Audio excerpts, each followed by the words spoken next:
What's up, guys? Welcome to Girls on Fire ATX. I'm your host, Samantha. And I'm your host, Esther. What is up, girl? Hey, boo, hey. Happy Monday. Happy Monday to you, too. I feel like every Monday should be a happy Monday. Everyone dreads Mondays, and I don't know why. I feel the most, It's a Friday for a lot of people in the industry. So, like, we're usually, like, looking forward to Mondays, but we're tired and exhausted and, you know. True. It's just draining. Sunday is my Friday, Saturday, Sunday. That's nice. If that makes sense. Sundays are my Friday. And so when I go and have a Monday, I'm just like, woof. Yeah. But no, so I wanted to talk about, which I'm sure that people have already, like, I know that it was a couple weeks ago that this happened, but I've been meaning to, like, want to talk about it with you, but the shooting that happened on East 6th Street, and by East, I mean Dirty 6th Street. I know that I don't really like calling it that because it's not, but it is the, like, historical name that it has. But where were you at when that happened? I was at Tiesto. It was a Friday night, and I was at Tiesto. Where was that being held? Like by the airport. I forget where it was actually at. Okay. I had just came back from Tucson, and my boss gave me the night off. I asked him for the night off, and then I was just like, I wanted to do something special since Tyler was off too. So we I bought tickets to Tiesto. I don't really go to concerts. I don't like concerts. I mean, that would have been a fun one to go to. He's a really good artist. I like Tiesto. So I'm like trying to like enjoy the little things that I've never got to experience. Mm-hmm. So it was really fun. We went to Tiesto, and then we left a little early, came back home, and Taylor texted me and was like, there's a shooting that happened inside of Jackalope. And she said there was 9 casualties and more. See, when I heard about it, it was at like, it literally was right at the like last 15 minutes between 1 and 2, like 1:45 and 2 o'clock in the morning. The bartender I was working next to, she goes, oh my God, there was a shooting on 6th Street. She's like, 13 people have been shot. And I'm like, wait, what? And she goes, yeah, right in front of Toulouse. Well, my immediate reaction was I need to call my best friend because my best friend works 2 doors down from Toulouse. And so she calls her sister because her sister was in town too and was on Dirty 6th Street, was on 6th. So she's freaking out. And I'm like, go call your sister, go call her. She was fine. And then so I immediately call Kristen because I'm like, Toulouse is literally 2 doors down from like Rooftop and Aquarium, which all of my friends work at. So I call her and I'm like, are you guys okay? She goes, yeah. She goes, none of the staff was harmed. And I'm like, okay, cool. Mm-hmm. Like, as I'm asking her if she's okay, I'm in tears because I'm like freaking out. And it's really sad. Yeah. Well, it's scary because I also used to work at that bar, and like, I know that the door guys that are my friends, we hang out in front of the door and try to get people to come into the bar. Sometimes I'll stand out there with them and like try to poach people to come in. Like, I know that like the manager, he's in the middle of the street sometimes with some of the other floor guys that are like trying to get, the girls to come into the club so we can give them fish bowls. Like, I know what we do to get customers into the bar. And that was the first thing that came to my mind was like, holy shit. And like, I know how busy the bar is at that hour too. So I'm like, and it was Rot Rally that weekend too. So there was all the motorcycles. There was more people in town than there, usually are. So I can only imagine how packed it was. So then after I hung up the phone with her, I called my girlfriend that works at Toulouse, and she's like, no, I'm fine. She goes, I actually wasn't even working tonight. She's like, but I am out here. She's like, well, I'm good. And I'm like, okay, cool. Then I called my other girlfriend, Bernice. I'm like, are you okay? Like, the amount of friends that we have that work on that street, like Dirty 6th Street is, people may not like it, but there's a lot of bars down there. And I personally know, and I know that a bunch of people, but I know at least, 30 people that work at least 6 or 7 of the bars. Right. So like my heart was racing. And then of course I'm getting inundated with texts. Are you okay? Are you on 6? Like, and I'm like, no, I'm fine. It was such a scary thing because then, of course, I know that I'm sure you saw on Facebook, like, people making it political. Oh, well, if they had better gun control and if they had this and people, Right. I'm like, do you really think the people that are walking around with guns like that, A, couldn't get a gun if they really wanted one, and B, give a fuck about gun control, let alone safety, or the fact that they probably don't even know how to aim properly? They're not the ones in the shooting ranges taking classes learning how to handle a gun properly. I just think it's a scary situation when people are wanting to go out and enjoy themselves on a Friday night, and it takes one person having, and I don't want to make this political, but it's like, why bring a gun in a place where there's alcohol involved, or on a block where there might be alcohol involved? It's when you're dealing with drunk people. See, and my mind goes straight to like Guns, knives, all that. well, it's like my mind goes straight to if they're, I mean, correct me again, I probably will say this, but correct me if I'm wrong, because I'm not good when it comes to like looking at a crowd and guessing the amount of people, but the amount of people that are not only inside the bars, but then walking, because they close down 6th Street on the weekends. Yeah, there's people like There's thousands of people. And you want to tell me that if you're standing from one like just from on a corner of a block to 3 bars down, you could see clear as day through sight, through people constantly moving, and you can shoot and aim and hit your target? no. Abso-fucking-lutely not. So the fact that person, these people who, from what I've been told, one is a juvenile, which means they are under the age of 18, I can't wrap my mind around it. Well, it's hard to wrap your brain around it because it's like, why is someone underage hanging out on a block? Now, I get dirty 6th Street, to an extent. It's but where a lot of college kids hang out. So I'm sure there's people there with fake IDs and whatnot. Yeah, but like we're talking fake IDs from people who are like at least 18. Right. That just aren't 21 yet, or they're 19. Most of the underage people that are like just starting college, they're like 19, 20, But like to tell me that a juvenile, so let's just say best case, not even best case scenario, I don't want to even say that word, like that he's 17, like you're still in high school, bro, or you should be, and His life is pretty much like it's over. His life is over because the person that he shot, like he killed someone. It was him that killed the guy? I mean, he's going to be the one that probably gets blamed for it, whether he did or he didn't, whether it was his bullet from his gun. They don't have the other person in custody. So guess who's going to get the blame for it? And that's just all over what? That's the crazy, like, I get it that there are rivals and things that I may never understand. Are you talking about like motorcycle route? No, because it had nothing to do with like actual rot rallies. I'm talking about like. I thought it did. I don't think it did, because I think it just happened to be. I don't think it had anything to do with the actual rot rally.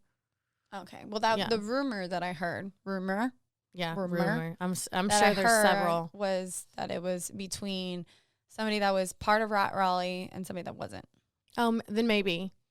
I don't know. I wasn't there. There's been a lot. There's a lot of different stories because it said that there was a brawl that was starting outside for a while. Again, I wasn't there, so I can't confirm. I mean, what I've asked people when I've asked them, I was like, "Are you okay?" Like, vice versa. The thing that's super scary is that, and I have to give a big shout out to all the staff that was on there that was able to protect the people when it happened. Like, basically shut. I know. Yep. Scotty from Voodoo, he said he put everybody inside, made everybody go to the back, and shut the doors. That's what Aquarium and Rooftop did. They shut the front and they had everyone leave out the back. I had like everyone escorting in the back. Yeah. That's what a lot of the other bars did, and I just want people to understand that, like here's the thing: is that like bartenders and security and management and bussers and anybody that works in a bar. When a situation like that comes, they're putting themselves first to protect everybody else so that the next time when someone doesn't want to respect that person, when you're in a situation like that and you're like 100%, you're going to like, I don't know, like I think people don't give enough credit to that because in that situation, when that shooting happened, that was literally what pretty much every bar did. Yeah. Was they took the staff, secured the people that they knew weren't armed or anything and protected them and got them in a safe spot. Yep. It sucks because I don't want to make it seem like our jobs are so hard and like, because they're not, But we already go through enough sexual harassment, men and women in our establishment. We already go through enough of dealing with drunk people fighting and people being rude and disrespectful and trying to the amount of times I've been spit at, had a drink thrown at me, like because they were drunk and they just were mad because I wouldn't serve them or whatever the case is. You know, same with like door guys and security and, you know, all of it, you know, and then to know that it's like, we already have to go into work with the mindset, okay, we don't know what's going to happen, you know, but we're going to push through. We're going to make some money. We're going to have a good time. Because we're there to make everyone else have a good time. That is our job. Mm-hmm. And to know like that, like I told Kristen and my best friend Savannah, I'm like, you know, after that would have happened, I really probably would have reevaluated if I wanted to work on that street because I have a child. You know, like the last thing that I need to be worried about is if I'm going to get caught in a crossfire and get shot and die. Mm-hmm. You know, and granted, like the chances of that happening aren't super high, but it only takes one bullet. It only takes one time. And, you know, shout out to all the service industry people that work on that street that like showed up the next day to work. Mm-hmm. That's for sure. Because I would have been like, nah, I'm good. I'm out. See ya. I need the night off. I think it just goes to show how strong people in the service industry can really be because mm-hmm. I know people still went out and people were I mean, we definitely weren't. I know that it wasn't as busy as they probably anticipated it was going to be, mm-hmm. especially that because that happened on a Friday. So that's Saturday immediately after. I know for a fact that it wasn't that busy. I talked to a few people and they were like, no. And then even this past weekend and the weekend, this past weekend, I know that we were still seeing some like residual, like not as busy as we anticipated it was going to be. Well, people are scared to go down on 36th Street. But the thing is that like 36th Street is like just because one night happened doesn't like should diminish all the like. There's so much history down there. Yeah, there's so much history. There's so many cool bars that are down there. And, you know, we as people, that happens once in a rare blue moon, and then it can happen anywhere. That's the thing. Well, and not exactly that 100% because I'm from Tampa, Florida, and the amount of shootings that have happened in this district called Ybor, which when I explain to people from Tampa about the bar scene here, I literally have always said that 36th Street reminds me of Ybor City. Ybor is crazy. I've been there. I've hung out there. Yeah, it's had its moments where it was like really great, and then it's, you know, gotten to a point where like it could be better. But I will say this, as a community, my Austinites here, we as the people that frequent bars, we as the people that work in the bars, we as the people that have friends that go out and party, it is really us that can control the crowd and the way that we treat each other and the way that we act on that street. Right. And I do need to specify that this didn't happen in a bar. It was on the street. It happened on the street. Yeah. So, you know, and it sucks because like I said earlier, I may never understand rivalries, whether it be between gangs. I'm not going to sit here and act like I don't know that gangs don't exist, you know, and people from different area codes or hoods or whatever it is. You know, I'm not going to sit here and say that you guys don't have valid feelings and opinions as to why that you guys rep and do the things that y'all do. Like that is between you guys. But to me, it just never seems worth it to end someone's life over ultimately what seems to be an argument or a disagreement of opinions. Right. You know, and it sucks because the person that was killed in this accident was only 25 years old. He was here visiting from New York with friends, and he was headed home to marry his high school sweetheart that he had been with for 10 years. And like, could you imagine getting a phone call saying, "I'm sorry, your fiance is dead"? Like, that is so heartbreaking. It's mortifying. Like, I can't. I don't want people to think that Austin is a dangerous city. Yeah, because let it's alone not. 36th Street. That's literally why I moved here, was because it was such like when the slogan of Austin is "Keep Austin Weird." I love that. I love that there's such a unique and vibrant culture here that like no one is the same. Everyone is different. And like, I love that Austin is so accepting and inviting to different things.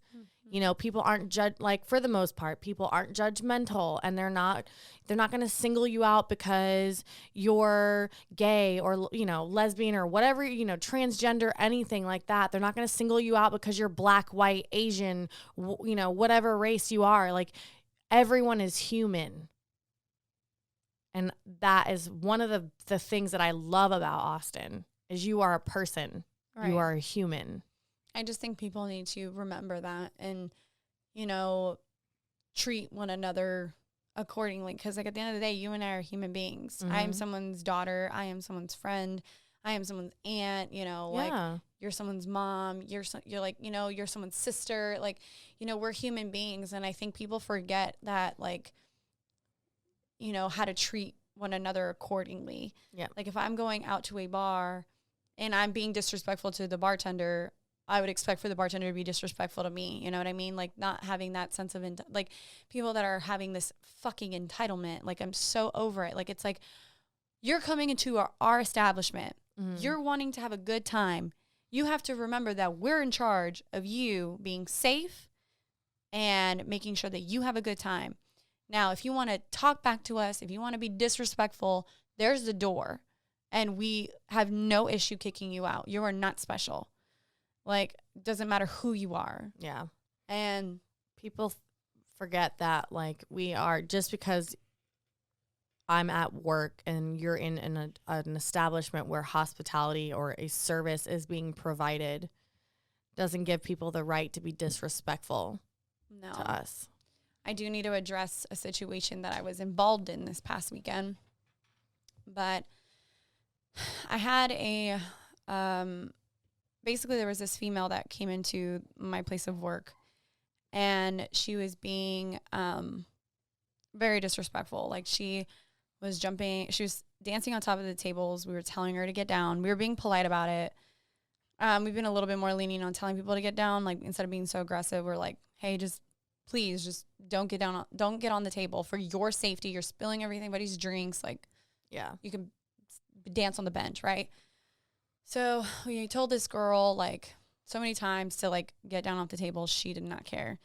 I saw this girl go around and, like, pulling random guys, dancing on guys, like, just, like, just watching her, and I'm like, oh, my, who hurt you kind of thing. But she ended up hopping into my VIP section, and I went up to her, and I was like, hey, babe, you can't be in here. And she looked at me as, like, she's sitting, like smoking a cigarette, just, like, very just, I did not like it.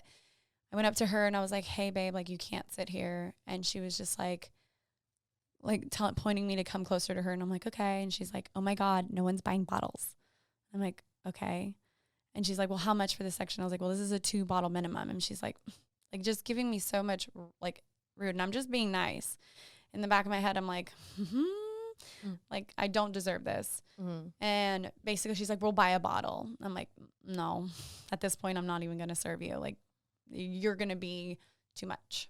Like, so she ends up going back. I watch her finish her cigarette. She throws it on the floor. She stomps on it, doesn't even care, goes up to one of our door guys, tries to grab his puff bar out of his mouth.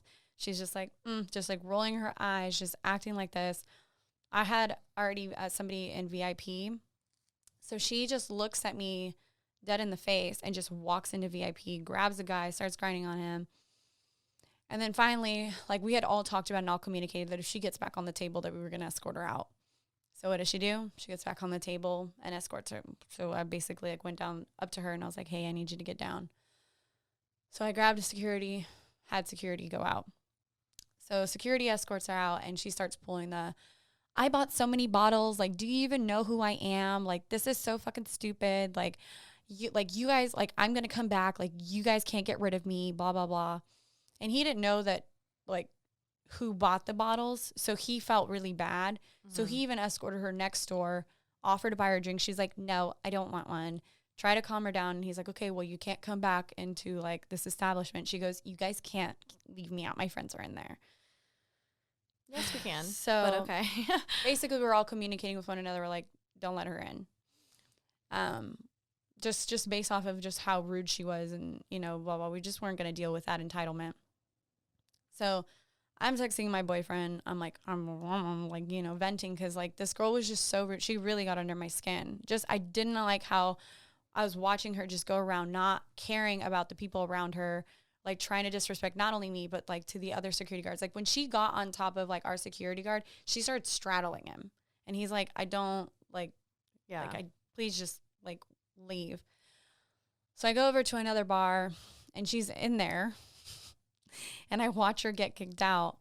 Same thing. She's, like, on top of the door guy. She kisses his neck and then bites his neck. Now, it wasn't an aggressive bite, but it was a very sexual bite. But still, like, you shouldn't be biting or putting your mouth on anybody. But just, like, how entitled and just rude she was, I made a post just warning other fellow service industry people, like, hey, like, a heads up, like, this girl, like, she gives zero fucks. Yeah. And the post, like, ended up being very aggressive, like, with everybody chiming in and having their own opinions on it. And I wanted to point out, and I do want to say, and I do want to clarify that, like, I don't know this girl. I don't have a personal vendetta against this girl. The only reason why I made the post was to just warn other people, like, hey, like, this girl's an issue. And then coming to find out, she's banned from another bar on the block, and then she got kicked out of another bar, like, she got kicked out of, like, 3 bars within 2 hours. Yeah. And it was just like, and when I was talking to one of my friends that knows her, apparently, like, this is just a normal behavior of hers. And so I'm just like, ugh. Like, I kind of felt bad, but then it was just like, no. And then, you know, she reached out to me, tried to have a conversation. I'm like, no, I'm not going to take, she hopped into the group, tried to flag the group, and then delete the comments and everything like that, and then try to call me and do damage control. I know she did apologize to the bar that she was at where she bit the door guy, but, like, I just want to point out, I don't know this girl, but I need people to stop, like, being aggressive towards her. Like, people were coming after this girl's job. Yeah. The whole point, and being in the service industry, it's just, the point was to warn other service industry, like, hey, keep an eye out for this girl. If she disrespects you, kick her out. If she respects you, serve her. Like, you know what I mean? It's not, I wasn't trying to, like, come at her for how she looks, which a lot of people were doing. I wasn't trying to come after her for, like, other things. I was just basically trying to teach this girl that with how she was treating the people in the service industry, that the service industry is a very protective and a very, like, family-based thing. Like, people will protect one another, right? Mm-hmm. And that she needs to really be careful of, like, her attitude towards certain people. I think this story should just be not necessarily a lesson to everyone, but just, like, keep in the back of your mind a couple things. It is up to our entire establishment. We have the right to serve you. I don't care if you're drunk or you're not drunk. It is at my discretion to serve you or not. Right. If you're being disrespectful and I choose not to serve you, I have that right.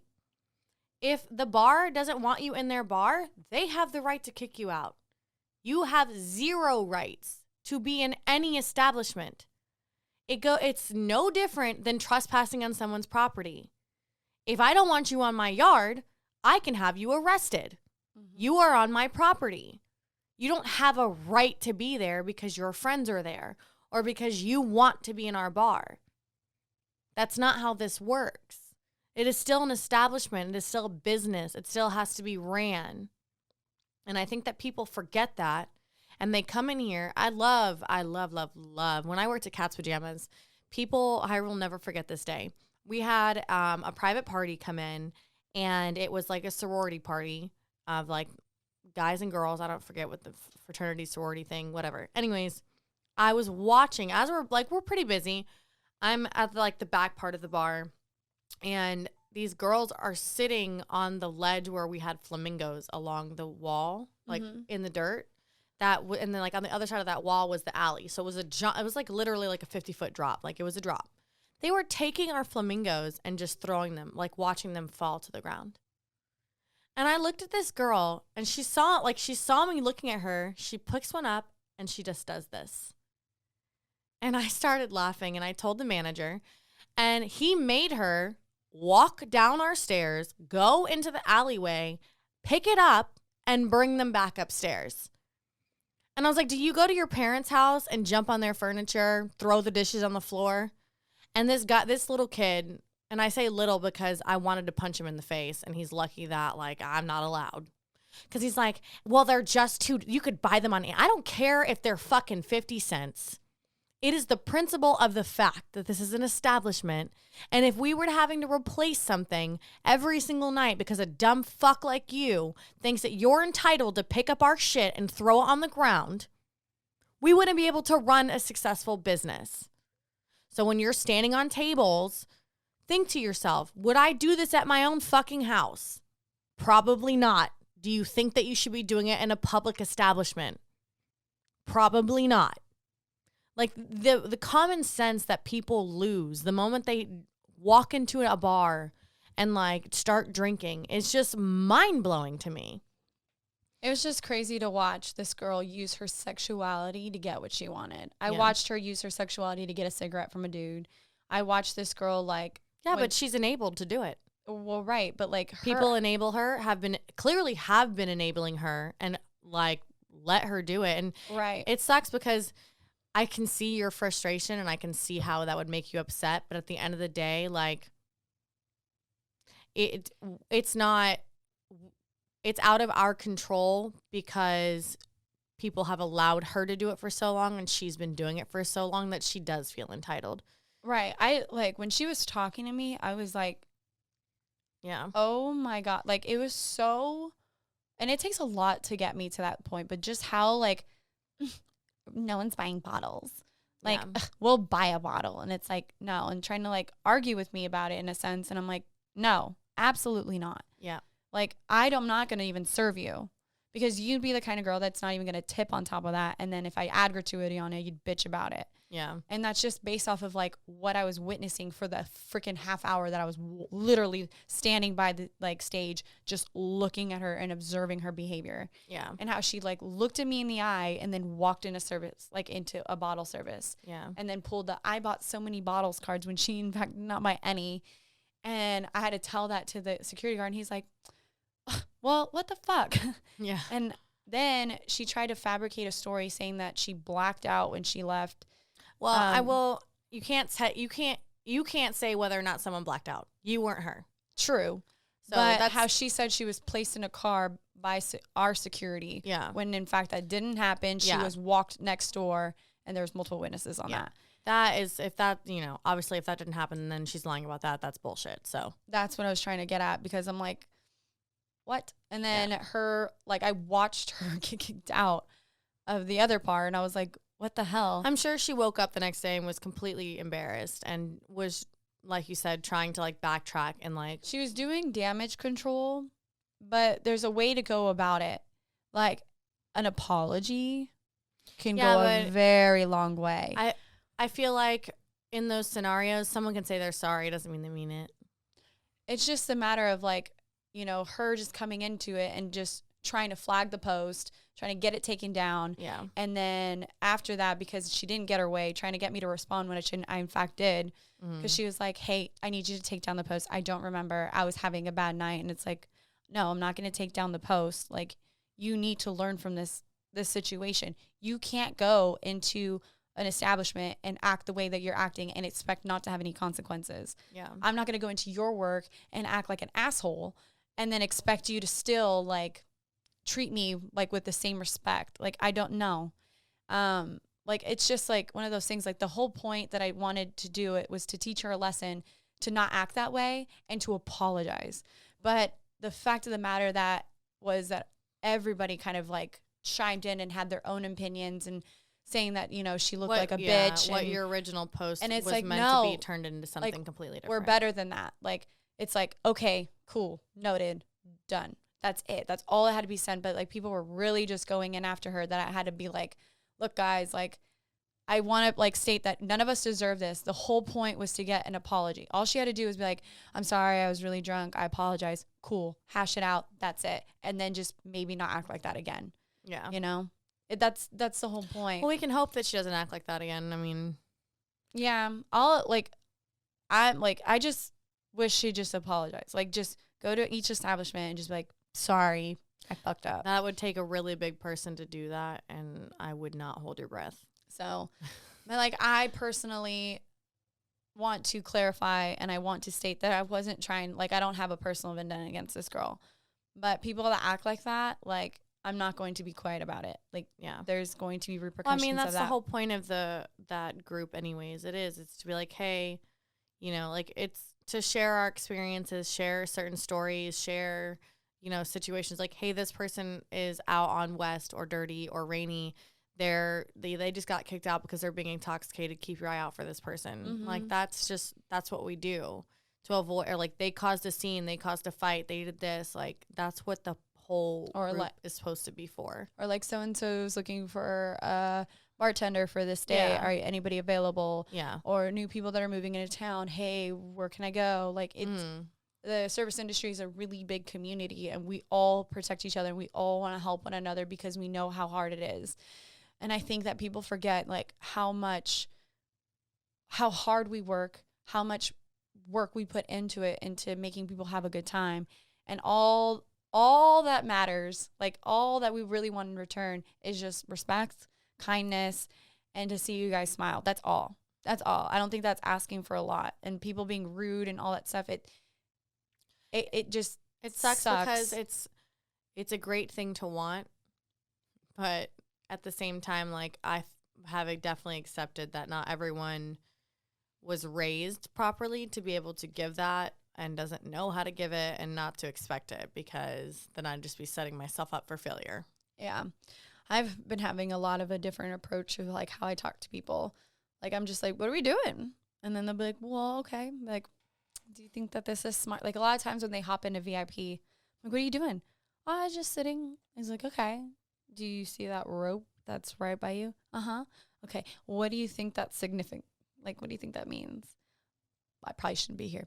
Yeah, you probably shouldn't be in here. You should probably leave. And a lot of times they'll be like, thank you for being so nice about it. And it's like, yeah, but like, use common sense. No, it's definitely. I don't like when people act like, oh, I didn't know. It's yeah, like, yeah, you did. It's a skill that you, like, pick up after doing this job for so long. Because I do the same thing. Like, if something as simple as cutting people off, they'll order a drink, and I'm like, no, I think you need a water.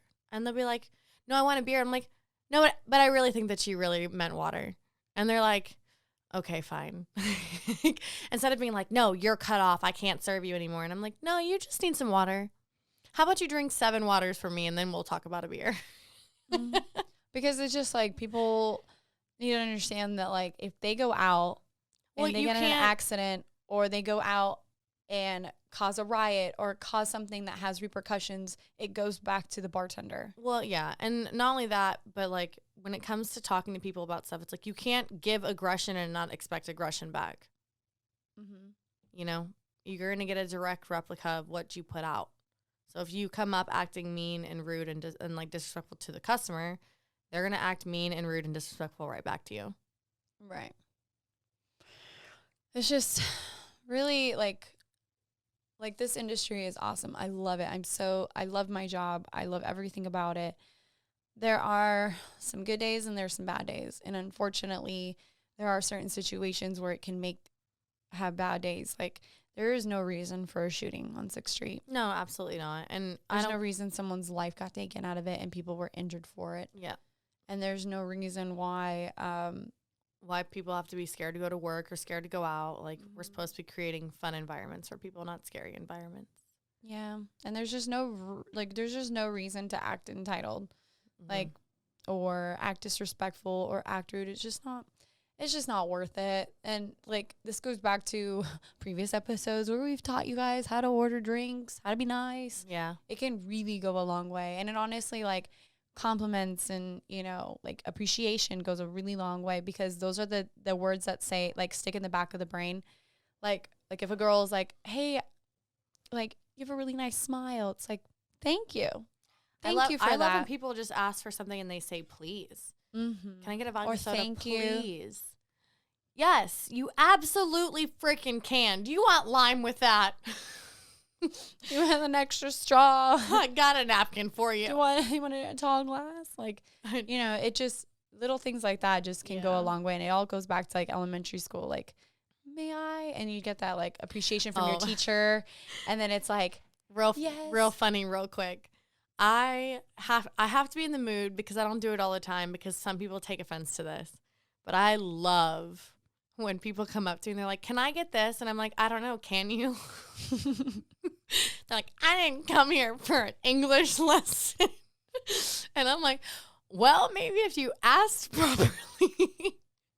Yeah. I will never forget. Some guy got so offended and I was like, bro, it was a joke. Calm the fuck down. I see where your triggers are. Correcting like manners. All I wanted to, because my parents used to say that to me all the time. Or anytime I know I'm off on a tangent, but anytime I would say, yeah, my dad would be like, yeah. And I'm like, yes, sorry. Like saying yeah was not a thing in my household. I had to correct this guy the other day because I was standing right next to my bottle service girl, and she had a towel on her, and this guy had spilled something on his shirt, and it was me and her and somebody else that we were like in the middle of a conversation, and this guy just comes and grabs her towel and just starts wiping his shirt. And I looked at him and I was like, don't you think that's a little rude? And he's like, well, he's from Australia. He's like, well, what do you mean? Like, she had a towel. She works here. And it's like, then ask for the towel. I'm like, yeah, you could ask, but she works here. And I'm like, it doesn't mean that you can just grab her towel and use it. Because all three of us were looking at him like, what the fuck? Yeah. And he was like, I was like, maybe you should relearn your manners. And he got so mad. He was like, I do have manners. I was like, really? Because you just grabbed her towel without asking. And he was like, well, she works here. I go, so do I. And I'm telling you right now that was fucking rude. And you need to find your goddamn fucking manners. And he's like, do we have a problem? I'm like, I don't know. Do we? Like, and he's just like, I have my manners. And I was just like, okay. I was like, how about you just get out of my face? What do you mean I'm in your face? I'm like, back off, bro. Like, just admit that was fucking rude. And he's like, that wasn't rude. I was like, how is not grabbing someone's, like, that's if I grabbed your shirt, I spilled something on me, grabbed that without even asking you, don't even know you. Yeah. And then I was like, thank you, and just walked off. Come on, man. It's just perception, unfortunately. I mean, I can go on and on about this. Oh, yeah, no, I could go on forever as well. But no, anyways, I don't know. I just wanted to hop on here and I wanted to talk about that with you guys because it was something serious. It was something that not only affected the people that were on the street, but it did affect other people that were working like on West and Rainy and everywhere else because within seconds of that happening, our entire community of service industry people were all texting each other. Are you okay? Did this happen? Check on your friends, check on your family. You know, I know that Facebook created that whole like, are you safe thing. I was able to say yes so that like my family from other states that doesn't know anything about our like the bar scene down here knew that I was okay because all that they saw was shooting in Austin and bar scene, and all they know is that I'm a bartender. So, you know, it was nice that we came together as a community to make sure that we were all safe and that we were all okay. And thank God that no one from inside of the bars was harmed. And it's unfortunate that there were people, but I'm glad that the majority of them are okay. And my condolences go out to the family of the person that was lost, for sure. It breaks my heart so much. I know. Also, like, just a wonderful shout out to the service industry fam. If they like, even like with our events and all the support that we get, like, thank you for that. Like, thank you so much. Like, I'm so proud to be in this service industry family, and it's all because of you guys. So thank you. Yeah. Thank you guys. And just know that you're appreciated. I love every one of you so much. We'll keep this short and sweet. You know how to get a hold of us. You know where to find us. Instagram, YouTube, Spotify. And then we drop new episodes every Monday at 12 p.m. Central Standard Time. We love you guys. Thank you so much again. Mwah.